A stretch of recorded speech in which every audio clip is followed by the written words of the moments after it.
Tanawan ninyo, tanawan ninyo. Grabe. Nice kayo. Oh? Oh? Tayo.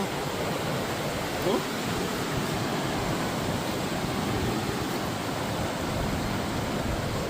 Grabe nice kayo. Kaso lang yun kay kinahanglan gyud kag lisensya para mukuha. Kaya og sa ato apa ni kanang way nga ni dili stricto nahurot na ni ari. Wala nindot gid kayo diri kay morespeto gid sa dagat ba. Nya kinahanglan gyud og na lisensya.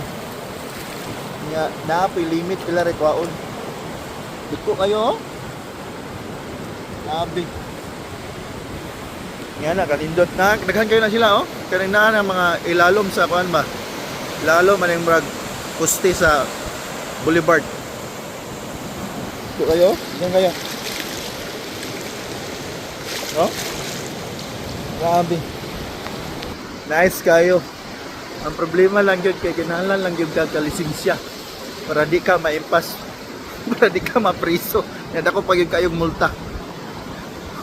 Dapat ingana po Pilipinas para natay daghang makaon sa dagat. Di abusaran. Okay?